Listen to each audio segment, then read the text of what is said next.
വചനം തിരുവചനം. ഈശോ മിശിഹായ്ക്ക് സ്തുതിയായിരിക്കട്ടെ. കർത്താവിൻ്റെ ദിവ്യമായ വചനം ശ്രവിക്കുവാനായി നമുക്കൊരിക്കൽ കൂടി അവസരം ലഭിച്ചിരിക്കുകയാണ്.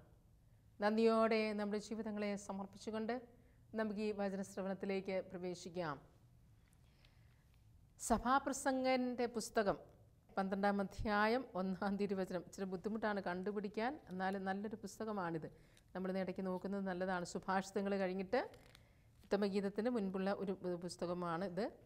12-ാം അധ്യായം 1-ാം തിരുവചനം നമ്മളോടിങ്ങനെ പറയുന്നു: ഒന്നിലും സന്തോഷം തോന്നുന്നില്ല എന്ന് നീ പറയുന്ന ദുർദിനങ്ങളും വർഷങ്ങളും ആഗമിക്കും മുൻപ് യൗവനകാലത്തെ സൃഷ്ടാവിനെ സ്മരിക്കുക.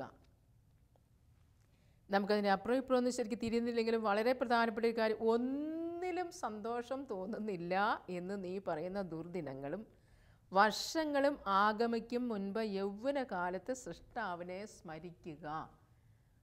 അങ്ങനെയൊരു ദിനം ഉണ്ടാകും. ഒന്നിനോടും ഒരു താല്പര്യമില്ലാത്തവരെ നമ്മൾ കണ്ടെത്തിയിട്ടുണ്ട്. ചിലപ്പോൾ നമ്മളും അങ്ങനെയാകും. ഒന്നിനോടും ഒരു താല്പര്യമില്ല, ഒന്നിനും താല്പര്യമില്ല.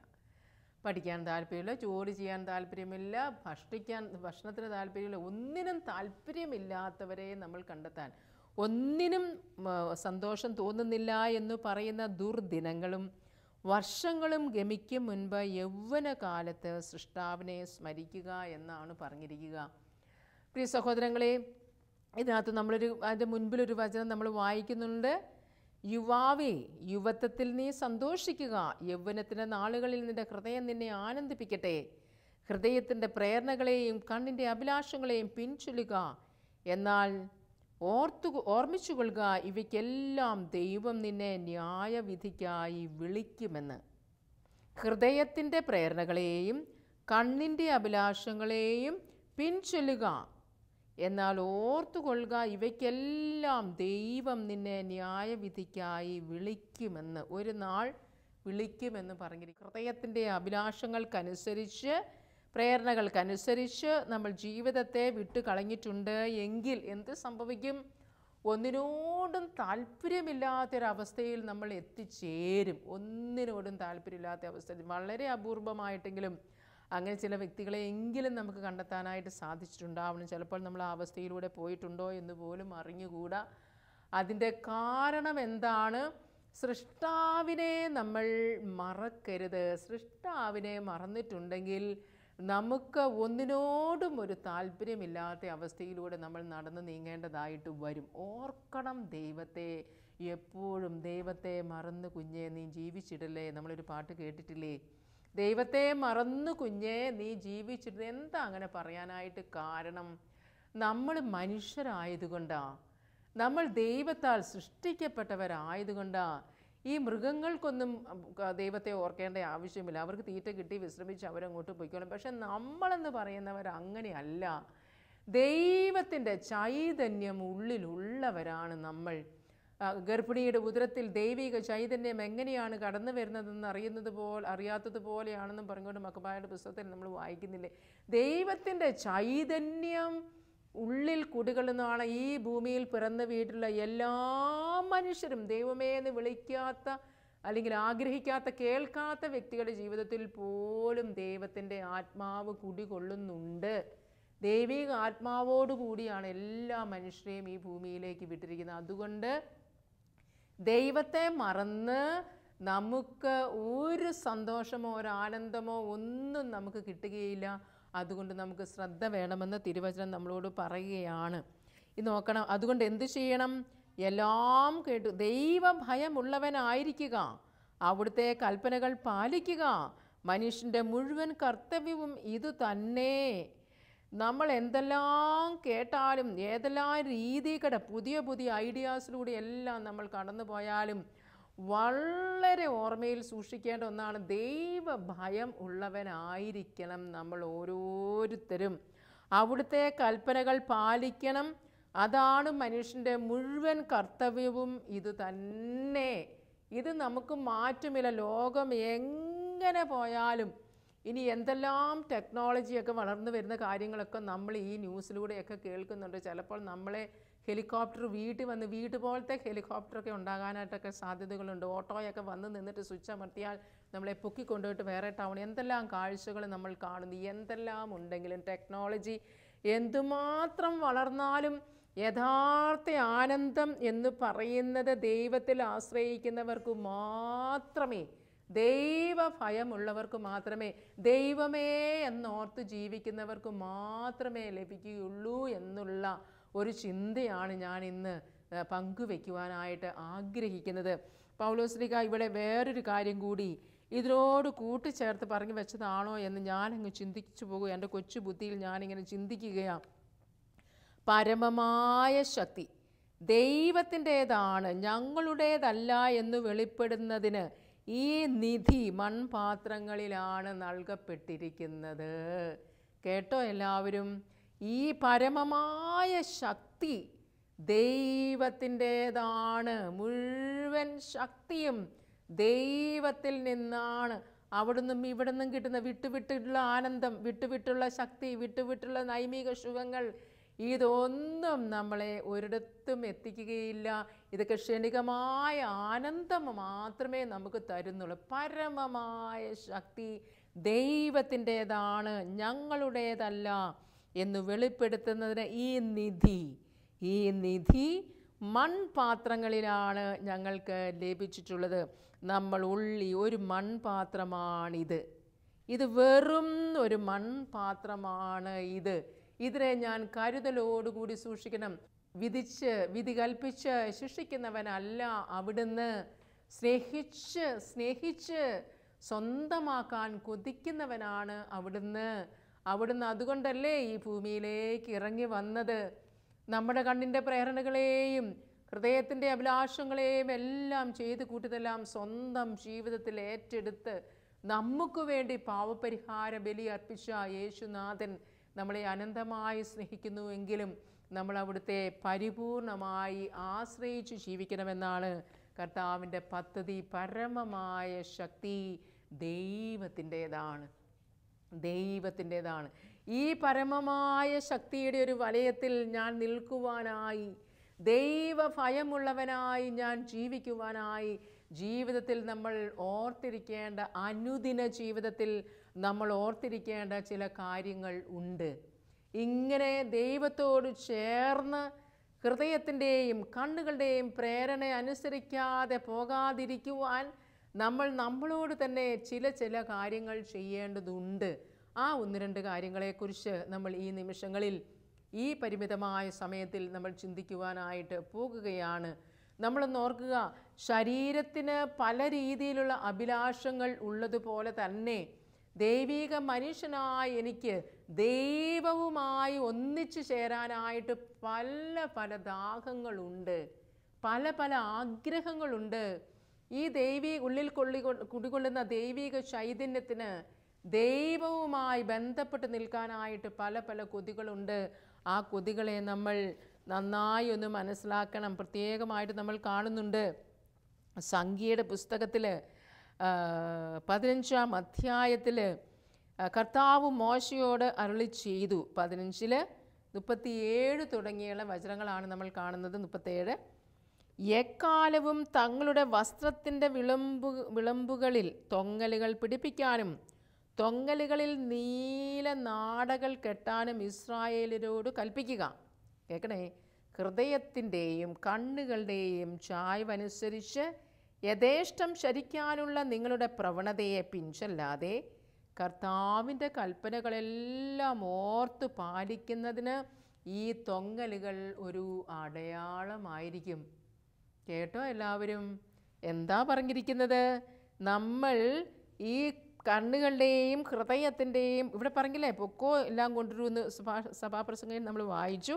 ഇവിടെ പറയുകയാണ് ഇങ്ങനെ പോകാതിരിക്കാനുള്ള ആ പ്രവണതയെ പിൻചെല്ലാതെ കർത്താവിൻ്റെ കൽപ്പനകളെല്ലാം ഓർത്തു പാലിക്കുന്നതിന് ഈ തൊങ്ങലുകൾ ഒരു അടയാളമായിരിക്കും.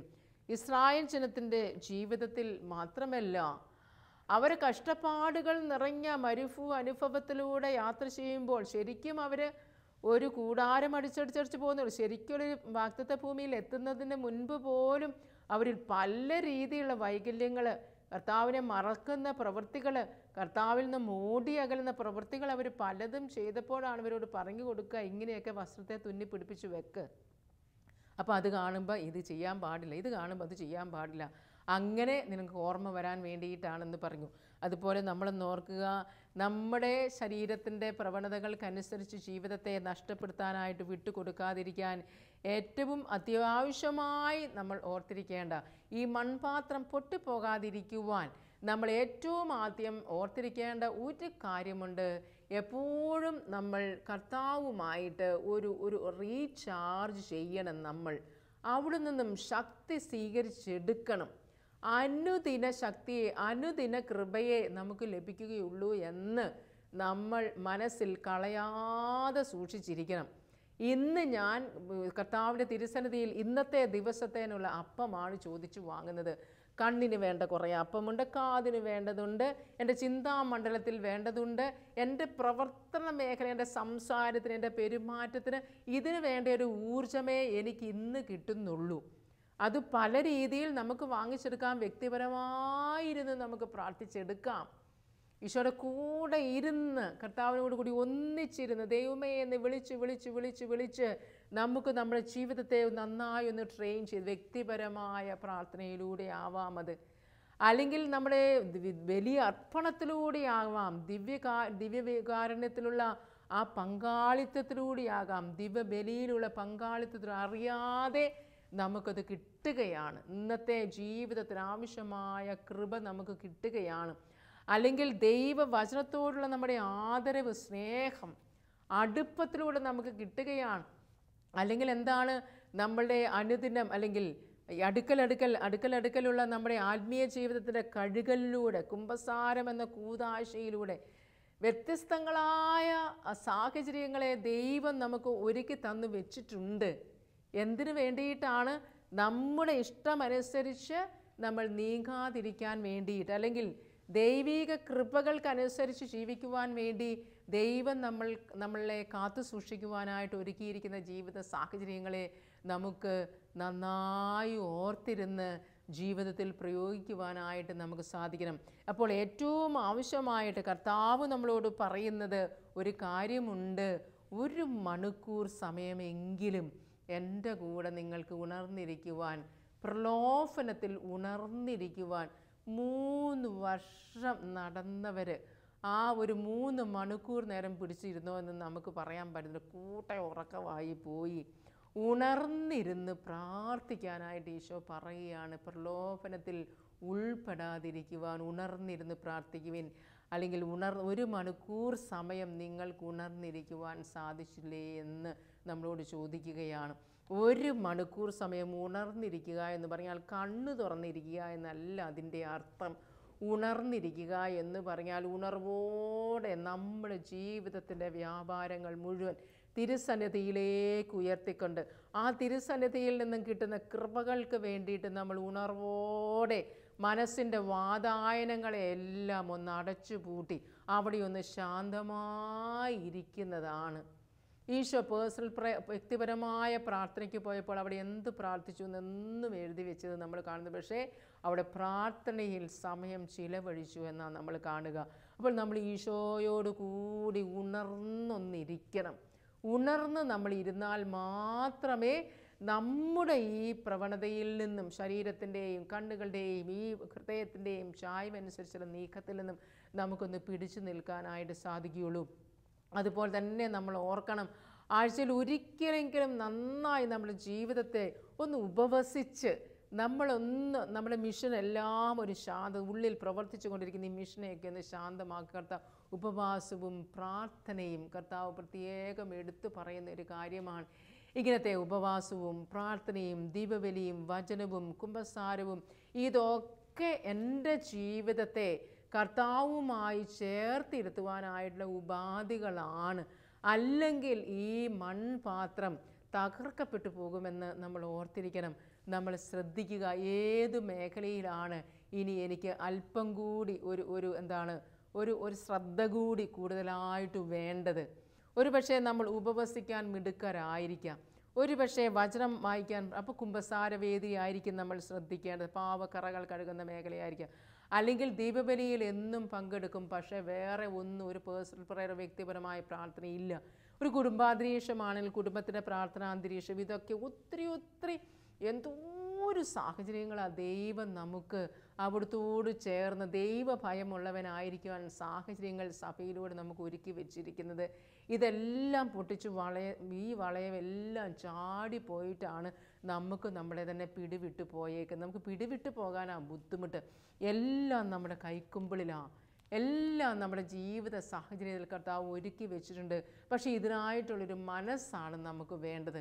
അപ്പോൾ നമ്മൾ ശ്രദ്ധിക്കുക, നമ്മുടെ ഇഷ്ടമനുസരിച്ച് നമ്മൾ കാര്യങ്ങൾ ക്രമപ്പെടുത്തിയിട്ടുണ്ടെങ്കിൽ പിന്നീട് നമുക്ക് തിരിച്ച് എല്ലാ ദുർദിനങ്ങളായിരിക്കും. ഒന്നിനോടും ഒരു താല്പര്യമില്ല, അങ്ങ് വിട്ടുപോയി, ഒന്നിനോടും ഒരു താല്പര്യമില്ല. എത്രയോ വ്യക്തികൾ പ്രാർത്ഥനയ്ക്കായിട്ട് കടന്നു വരുമ്പോൾ പറഞ്ഞിട്ടുണ്ട്, ഒന്നിനോടും ഒരു താല്പര്യമില്ല, ഒന്നും എനിക്ക് ചെയ്യാൻ. എന്താ ഇതിൻ്റെ കാരണം? മറ്റെല്ലാ വേദികളിലും ശരീരത്തിന് കൊടുക്കേണ്ട ഭക്ഷണവും ശരീരത്തിന് വേണ്ട വസ്ത്രവും ശരീരത്തിന് വേണ്ട വിശ്രമവും ശരീരത്തിൻ്റെ വളർച്ചയ്ക്ക് വേണ്ടിയുള്ള സൗന്ദര്യവർദ്ധക വസ്തുക്കളും എല്ലാം ഞാൻ ഉപയോഗിച്ചിട്ടുണ്ട്. ആ മേഖലയിൽ വലിയ കുഴപ്പമില്ല, പ്രായത്തിനനുസരിച്ച് വളർച്ചയുണ്ടായി. പക്ഷേ ഇപ്പോഴത്തെ മേഖലയിൽ വേണ്ട ആത്മീയ തലത്തിൻ്റെ മേഖലയിൽ നമ്മൾ ശ്രദ്ധിക്കാതെ പോയത് കൊണ്ട് എന്ത് സംഭവിച്ചു? നമുക്ക് ഈ ശരീരത്തെ താങ്ങി പിടിക്കാനായിട്ട് ഇപ്പം പറ്റുന്നില്ല. ഇവനെ എനിക്ക് പിടുത്തം കിട്ടുന്നില്ല, ഇതെങ്ങോട്ടാണ് പോകുന്നത് നമുക്ക് അറിയാതെ പോയി. അപ്പോൾ നമ്മളൊന്ന് ഓർക്കുക, ആത്മീയ തലത്തിൽ സൃഷ്ടാവിനെ ഓർമ്മിക്കാനായിട്ട്, സൃഷ്ടാവുമായി ബന്ധം പുലർത്തുവാനായിട്ട് സഭാമാതാവ് നമുക്ക് നൽകിയിരിക്കുന്ന ഒരുപാട് ക്രമങ്ങളുണ്ട്, ഒരുപാട് കൂട്ടക്രമങ്ങളുണ്ട്. അതിൽ നിന്നും നമ്മൾ വ്യതിചലിക്കാതിരിക്കുവാൻ ശ്രദ്ധിച്ചാൽ മാത്രമേ നമ്മൾ സഭയിലെ അംഗങ്ങളാകുകയും ദൈവമക്കളാകുകയും ദൈവ പൈതലായി നമുക്ക് ജീവിക്കുവാനായിട്ട് പറ്റുകയുള്ളൂ. അല്ലെങ്കിൽ എന്ത് സംഭവിക്കും? നമ്മൾ പറയും, കർത്താവെ ഒരിടത്തും ഒരു പിടുത്തം കിട്ടുന്നില്ല, എന്താ ഇതിൻ്റെ കുഴപ്പം? ഒന്ന് പ്രാർത്ഥിച്ചു നോക്കിയേ. ഞാൻ ഈ ഇടയ്ക്ക് ബന്ധപ്പെട്ട ഒരു മനുഷ്യൻ എന്നോട് പറഞ്ഞത് ഞാൻ ഓർക്കുക, ബൈബിളെന്ന് പറയുന്ന ഒരു സാധനം വായിക്കത്തേയില്ല, ഒരു താല്പര്യവും ഇല്ല ബൈബിൾ വായനയ്ക്കായിട്ട്. ചേട്ടാ, വല്ലപ്പോഴെങ്ങാനും ജപമാലയെങ്ങാനും എടുത്ത് ചെല്ലാറുണ്ടോ? ജപമാല ഒക്ടോബർ മാസത്തിൽ മാത്രം ചെല്ലും. ഈ ഒക്ടോബർ മാസത്തിൻ്റെ പ്രത്യേകത എന്താ? ഒക്ടോബർ മാസം ജപമാല മാസമായതുകൊണ്ട് അപ്പം ബാക്കിയുള്ള ദിവസങ്ങൾ അതൊന്നും ചെല്ലേണ്ട ആവശ്യമില്ല. എന്നിട്ട് എങ്ങനെയുണ്ട് ജീവിതം എന്ന് ഞാൻ ഈ ടി വിയുടെ മുൻപിൽ ഞാൻ പറയുന്നില്ല.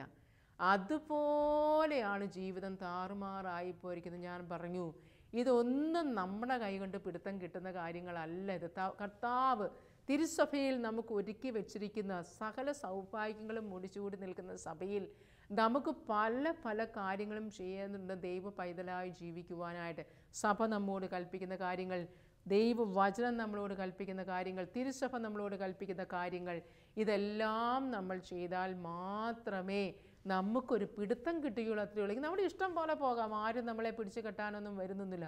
പക്ഷേ നമുക്ക് ആ ദൈവ പൈതലിൻ്റെ ആ സ്വാതന്ത്ര്യവും സന്തോഷവും നമുക്ക് ലഭിക്കുവാനായിട്ട് സാധിക്കുകയുള്ളൂ. അതുകൊണ്ട് നമ്മളൊന്ന് ഓർക്കുക, കർത്താവിൻ്റെ വചനം എൻ്റെ ജീവിതത്തിൽ ഒരു വിളക്കായിട്ട്, പാദങ്ങൾക്കൊരു പ്രകാശമായിട്ട് ഇന്ന് തുടങ്ങി മാറട്ടെ. കർത്താവിൻ്റെ പാദാന്തികത്തിൽ ഇരിക്കുന്നതിൻ്റെ ആനന്ദം, അവിടെ പോയി എല്ലാം പങ്കുവെക്കുന്നതിൻ്റെ ആനന്ദം നമ്മുടെ ജീവിതത്തിൽ ഇന്ന് തുടങ്ങി ഉണ്ടാകട്ടെ. ഈശോയ്ക്ക് വേണ്ടി നമ്മൾ അല്പസമയം മാറ്റിവെക്കുന്നതിൻ്റെ ആനന്ദം നമ്മുടെ ജീവിതത്തിൽ ഉണ്ടാകട്ടെ.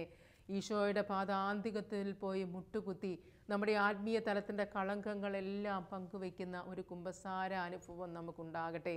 അതുപോലെ തന്നെ പരിശുദ്ധ അമ്മയോടും സകല വിശ്വരോടുമുള്ള ഭക്തിയിൽ ഉപവാസത്തിലൊക്കെ വളർന്ന് എൻ്റെ ജീവിതത്തെ ദൈവത്തോട് നമുക്കൊന്ന് ചേർത്ത് വയ്ക്കണം, കർത്താവിനോട് നമുക്കൊന്ന് ചേർത്ത് വയ്ക്കണം. കർത്താവിൻ്റെ ശക്തി നമ്മളിലേക്ക് ഒഴുകി വരുവാനായിട്ട് നമ്മൾ അവസരം ഒരുക്കി കൊടുക്കണം. അങ്ങനെ നമുക്ക് കർത്താവിൻ്റെ ഒരു പ്രിയപ്പെട്ട മകനും മകളുമായി മാറാനായിട്ട് പ്രത്യേകം നമുക്ക് ശ്രദ്ധിക്കാം. നമ്മളിങ്ങനെ കേട്ട് പോകും. രാവിലെ എഴുന്നേറ്റ് നമ്മൾ കുളിക്കാറില്ലേ, നമ്മൾ ശ്രദ്ധിക്കാറില്ലേ, ഭക്ഷണം കഴിക്കാറില്ലേ, വിശ്രമിക്കാറില്ലേ, ഇരിക്കാറില്ലേ, എന്തെല്ലാം നമ്മുടെ ശരീരത്തെക്കുറിച്ച് നമ്മൾ ചെയ്യാറുണ്ട്. ഈ രാത്രിയിൽ ഉറങ്ങിയില്ലെങ്കിൽ പകൽ കിടന്ന് നമ്മൾ ഉറങ്ങും. ആ മേഖലകളെല്ലാം നമ്മൾ എടുക്കാറുണ്ട്. നമ്മുടെ ശരീരത്തെ കുളിപ്പിച്ച് അതിനെ വൃത്തിയായിട്ട് കൊണ്ടു നടക്കാറുണ്ട്. അതിൻ്റെയൊക്കെ ഒരു 1/4 അത്രേൻ്റെ പകുതി ഭാഗമെങ്കിലും നമ്മുടെ ആത്മീയ ജീവിത തലത്തിലേക്ക് നമ്മൾ ശ്രദ്ധിക്കുന്നില്ല എങ്കിൽ നമുക്ക് എന്ത് പറ്റുന്നു? നമുക്ക് തളർച്ചകളും കുറവുകളും എവിടെയെങ്കിലും തട്ടിപ്പൊട്ടി നമ്മുടെ ജീവിതം മൺപാത്രം ഉടഞ്ഞു പോകുവാനായിട്ടുള്ള സാധ്യതയുണ്ട്. അതുകൊണ്ട് നമുക്കൊന്ന് ശ്രദ്ധിക്കാൻ കർത്താവ് പറയുന്നു, പാവങ്ങളെയും പാവ സാഹചര്യങ്ങളെയും നമ്മൾ ഉപേക്ഷിക്കണം. നമ്മളെ വഴി നടത്തുന്ന വചനത്തിൽ നമ്മൾ വിശ്വസിക്കണം. നമ്മുടെ പ്രലോഭനങ്ങൾ തരുന്ന സാഹചര്യങ്ങളെ നമ്മൾ ഉപേക്ഷിക്കണം. അതിനോട് നോ പറയാനായിട്ട് നമുക്ക് സാധിക്കണം. കർത്താവ് ഇതെല്ലാം ന്യായപീഠത്തിന് മുൻപിൽ കൊണ്ടുവരും. എല്ലാം അറിയുന്ന അവിടുത്തെ മുൻപിൽ നമുക്കൊന്നും മറച്ചു വയ്ക്കാനായിട്ടില്ല. ആരും നമുക്ക് വേണ്ടി സംസാരിക്കാനായിട്ടുണ്ടാവുകയില്ല. കർത്താവിൻ്റെ തിരുസന്നിധിയിൽ അവർ ഏൽപ്പിച്ച ജീവിതത്തിൻ്റെ കണക്കുമായ ഒരു നിമിഷം നമ്മൾ നിൽക്കേണ്ടതാണെന്നുള്ള അവബോധത്തോടു കൂടി നമ്മളെ സ്വാധീനിക്കുന്ന ഈ ലോകമോഹങ്ങളുടെയും ഈ ലോകത്തിൻ്റെയും ഈ മീഡിയാസിൻ്റെയും മറ്റെല്ലാത്തിൻ്റെയും അതിപ്രസരത്തിൻ്റെയും നടുവിൽ നമ്മുടെ ജീവിതമാകുന്ന കൊച്ചു വിളക്കിനെ കെടാതെ സൂക്ഷിക്കുവാനായി നമുക്ക് സഭാമാതാവ് നൽകിയിരിക്കുന്ന നിർദ്ദേശങ്ങൾ തിരുസഭയോട് ചേർന്ന് നിന്നുകൊണ്ട് സഭയിലൂടെ നമ്മളോട് ആവശ്യപ്പെടുന്ന കാര്യങ്ങൾ, കൽപ്പനകൾ, പ്രമാണങ്ങൾ ഒക്കെ പാലിച്ചുകൊണ്ട് നമ്മുടെ ജീവിതത്തെ വെണ്മയുള്ള ശോഭയുള്ള ഒരു തിരുനാളമാക്കി മാറ്റുവാനായിട്ട്, ഒരു പ്രകാശം പരത്തുന്ന ഒരു നാളമായി തീരുവാനായിട്ട് നമുക്ക് പ്രത്യേകം ശ്രദ്ധിക്കാം. ഈശോ നമ്മളെ ഓരോരുത്തരെയും അനുഗ്രഹിക്കട്ടെ. അമ്മേ മാതാവേ, ഞങ്ങൾക്ക് വേണ്ടി പ്രാർത്ഥിക്കണമേ. സകല മാലാഖമാരെ വിശുദ്ധരെ ഞങ്ങൾക്ക് വേണ്ടി പ്രാർത്ഥിക്കണമേ. നിത്യം പിതാവും പുത്രനും പരിശുദ്ധാത്മാവുമായ സർവേശ്വര. ആമേൻ.